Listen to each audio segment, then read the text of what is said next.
what's the next one? It's vulva, fear of vulva. Yeah. What is it? It's something though. It's like there's a subcontext. It's what's the word? It's Vagina like, fear, vagina yeah, but hatred, it, misogyny. it's definitely misogyny. It's Definitely that. internalized misogyny. But Yeah. like, what's the That's like the what most internalized it can be if it's in your vagina, right? is it's super internalized. Uh, is this how the episode starts? I But think what is so. but there's a word that we're looking for here. It's like internalized vagina hatred or, something. What is it? What's the Do you think that subject? there's a term, or are you wanting to make up a word right now? I want to make it up for the show. Oh,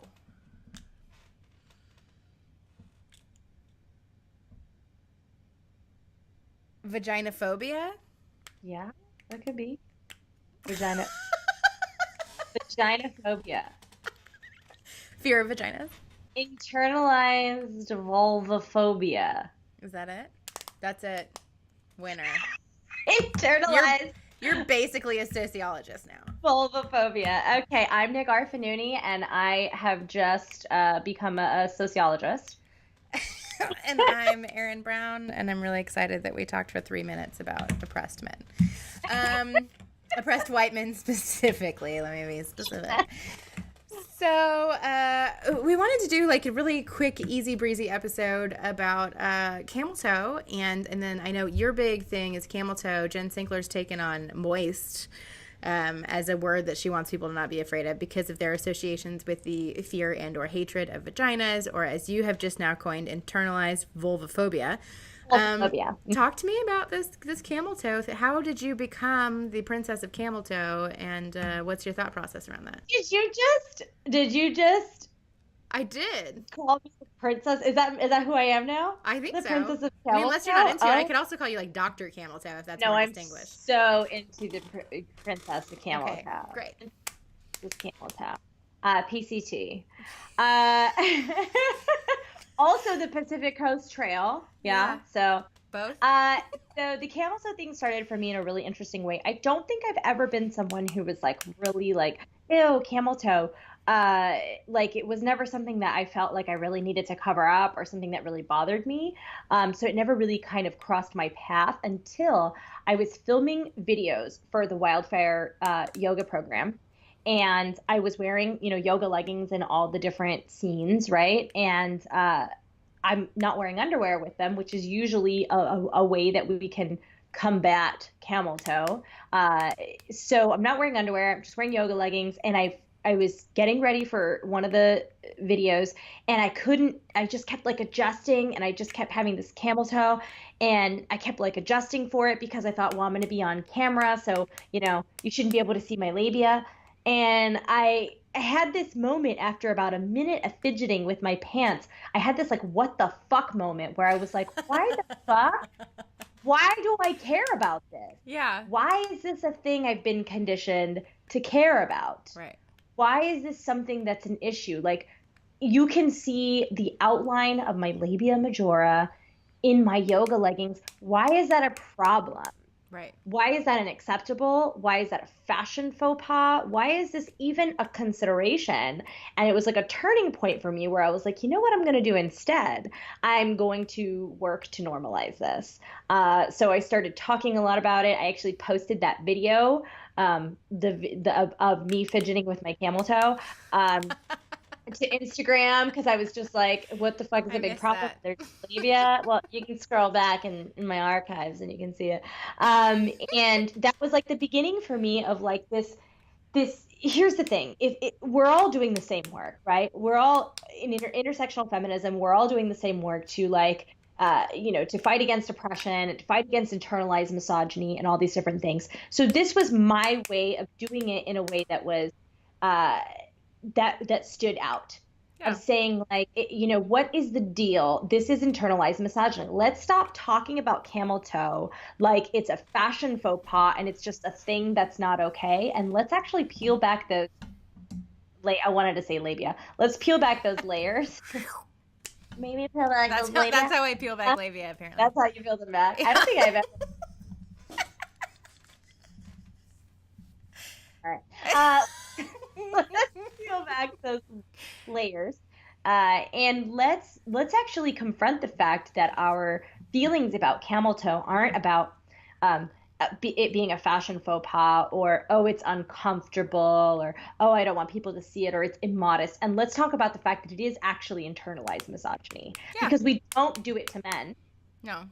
We don't say, like, hide your bulge at all costs. Don't buy pants that are going to show your bulge. Yeah. Like, make sure that no one knows you have a penis ever. Exactly. In fact, we really want everyone to know they have a penis.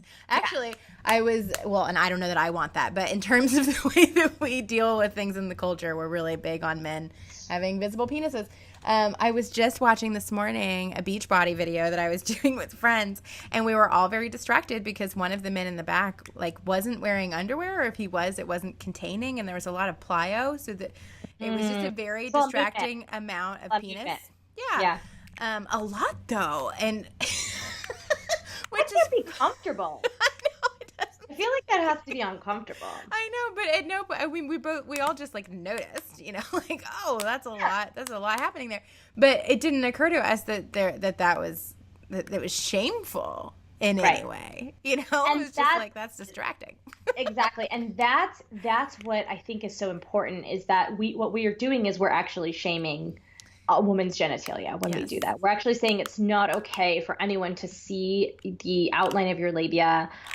It's disgusting. It's shameful. It's unattractive, right? At the base level, that's what we're saying. So my argument against that is, like, a lot of people come in and just say, well, I don't like the way it looks. Well, why don't you like the way it looks? Right. Why is it not okay to see, the visible, the interesting thing you get a lot is, like, women do it to other women. Mm-hmm. Doesn't she know that her camel toe is showing? And I think that's conditioned behavior. And we talk about internalized misogyny. And I think when we talk about it, a lot of individuals assume that this is an issue of, like, gender, that it's a gendered issue, that, like, only men, are misogynists. Oh, no. And internalized misogyny shows up in our conditioning. It shows up in our language.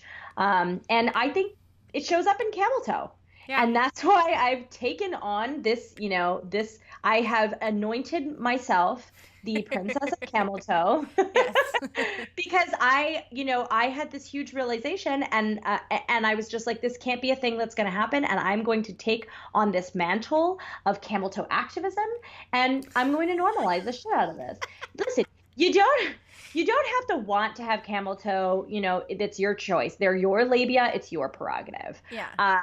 But let's just not shame people for it. Let's not shame it. Let's normalize it. Let's normalize it. And it's why I've chosen to write my book about, camel toe. Now, the whole book isn't about camel toe, but the essay that prompted the book is about camel toe.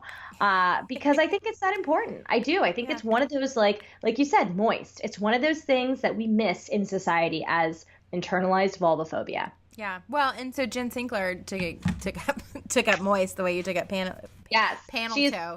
Wait, is she Princess Moist? I don't know. You'd have to ask her about her self-identification. Ambassador of moistness. But the reason that people cite, I guess, not liking that word, or the reason behind so many people saying that is a gross word, is because we associate it with vaginas, and so she's like team moist. Yep. I'm on team moist. I'm into moist. I'm into moisture for sure. I like moist cake. I like moist pastries. Yes. And I like when my vagina is moist. I do too. It's also fine when it's not moist. I prefer it moist for sure. Well, I prefer it moist for activities. Yeah, it's good for activities. For activities, just like on a base level, just like it's regular sort of. Yeah, I mean, I would consider that level moist. Moisture. Yeah, it's dry that you don't want in that scenario. You don't want for dry. Me. That's uncomfortable. No, dry is uncomfortable.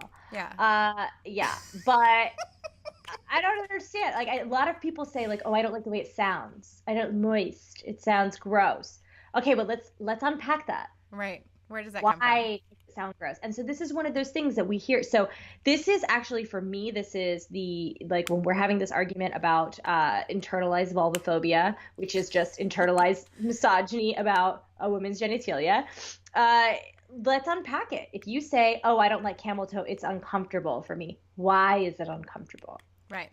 Why is it uncomfortable? Where is that coming from? It's okay to unpack it and recognize your own internalized, conditioned, discriminatory behavior against yourself. Yeah, and then you can come to the same conclusion. I still don't want camel toe for myself. Great. Then it's coming from a healthy place. I like it so much. I will only wear things that show my camel toe. Those are two opposite ends of the spectrum. Yeah. And you're allowed to exist anywhere on that spectrum. But Yes. what we're encouraging you to do is, if you have a conditioned sort of opinion about your vulva in some way, or all vulva related things, let's unpack that and let's discover where it comes from. Let's just ask those questions. Let's do some inquiry. And I would assert that you can tell that you're in a healthy place about your own opinion when you don't require that other people adhere to your opinion in some way. So Nagar does not require that I hike my pants up so she can see my vulva at all times. No. Just because she's into it, which means that she's probably in a good place with her opinion. If you think that you're in a good place but still need everyone else to keep their camel toe put away, then you're not really in a healthy place. Right. It needs to go inward and outward. It does. However, I will say that I have gotten into the habit of complimenting my friends on their camel toe. So for me, I've decided to take it it's a complete 180. Yeah. Right? So rather than be like, Erin, did you know, Erin, you might want to, insert. What is that? What would I do in that scenario? I might want to pull on my. Yeah, well, they actually make these, I think it's called like no camel toe, or I don't actually know what it's called because I think it's total bullshit, but they make these like certain types of underwear, or they're like an underwear insert. I would imagine it turns you into an anatomically correct Barbie. Yeah. That's the idea. It's like a labia smoother. I think it's probably not called labia smoother because I don't think anybody would buy that.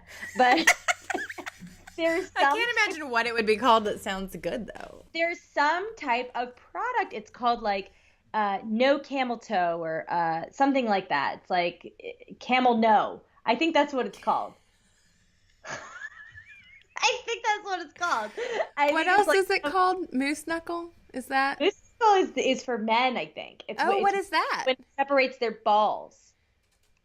And you it's can like see where it they through wear pants? tight pants, and it's separate, and there's like a ball separate. There's a testicular separation. Okay.